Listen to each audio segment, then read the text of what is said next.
नमस्कार। मु आज माँ हाथ रंधा रोसई घर कंटिया माछ बेसर झोल करने की जाऊँगी। मुई तरकारी करने यही उपकरण सबू एठी रखी।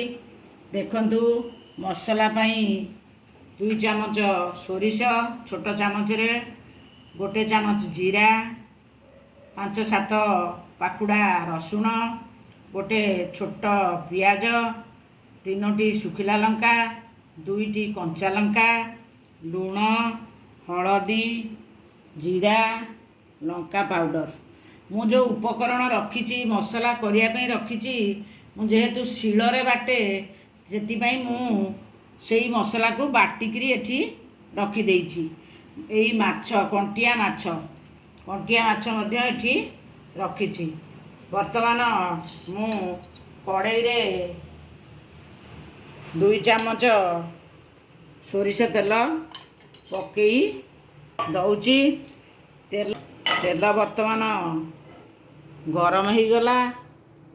मु सेथिरे गोटी गोटी करी माछ पकई दउची। माछटा कौन हुए कि टिके फुटे। ए माछटा जेहेतु टिके फुटे से माछ भाजवा समय मुटा को टिके घोड़ई दउची।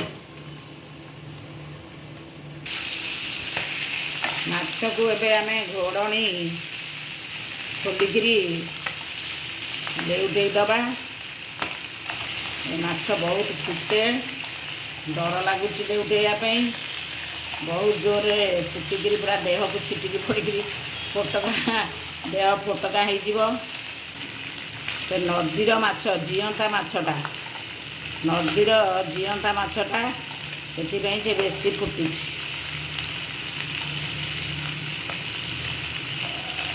आमे वर्तमान आउ थरे घोड़नी घोड़ई दबा।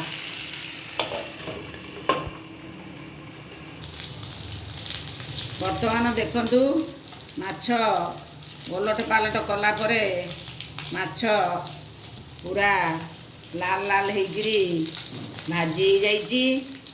भाजी हैला परे मु वर्तमान थाली की बाहर कर देली। वर्तमान मु तरकारी करिबा पई कड़ाईटी बसैली। एथिरे 3 चामच तेल पकेइली। 3 चामच तेल मु पकेइली। तेल गरम होला परे तेल वर्तमान गरम हो गलानी।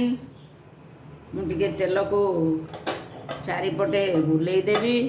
ये जो नॉनस्टिक कड़ाई रे तेल गुड़ाक सब बेले गोटे पट को पड़े जाए। से मोर सिल्वर कड़ाई रे रोषे करिया को मते पसंद लगे। कि पिला माने राजी हो नाहंती से मु एथिरे देखौची। किंतु सेई कड़ाई रे भल हुए, ए कड़ाई रे मते पसंद लगे नहीं। मु एबे जीरा भाजी गला परे मु सेथिरे टमाटो पकई देनी। गोटे बड़ टमाटो जो काटी थिलु मु से टमाटो को वर्तमान पकई देउछि। टमाटो सहित मु 2 चामच लंका पाउडर पकई देली। ये मध्य आमर घर तैयारी लंका पाउडर एवं हलदी 1 चामच पकई देली।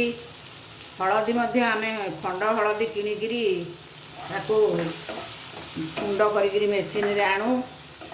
तेणु वर्तमान मु टमाटो रे टिके लुण पकई दउची।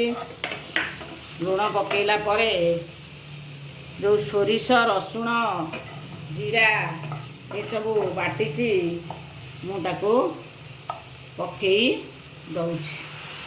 ପକାଇଦେବା ପରେ ତାକୁ କିଛି ସମୟ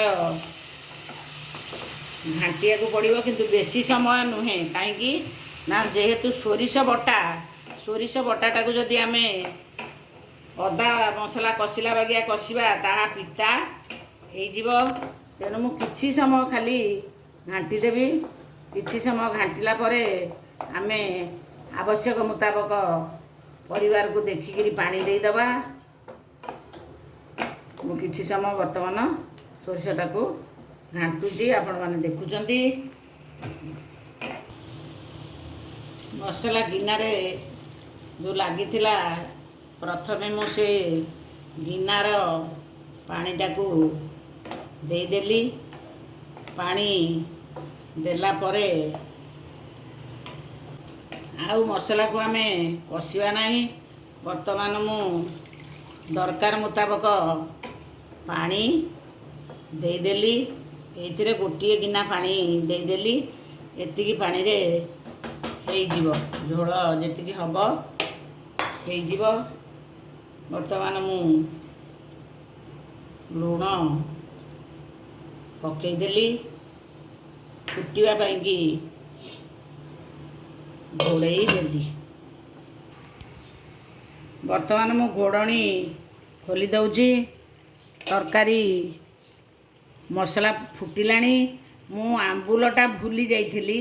ବର୍ତ୍ତମାନ ମୁଁ ଆମ୍ବୁଲ 2 ଖଣ୍ଡ ଆମ୍ବୁଲ ପକାଇ ଦେଉଛି। ମସଲା ପ୍ରାୟ ହେଇ ଆସିଲାଣି।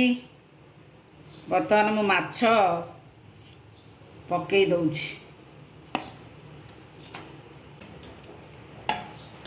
ବର୍ତ୍ତମାନ ମୁଁ ମାଛ ପକାଇଦେଲି। ମାଛ ପକାଇଦେଲା ପରେ ଆଉ ଘୋଡ଼େଇବା ଦରକାର ନାହିଁ। ଟିକିଏ ଫୁଟିବା ପାଇଁ ଆମେ ଛାଡ଼ି ଦେବା। 2ଟି କଞ୍ଚା ଲଙ୍କା ମଧ୍ୟ ପକାଇଦେଲି।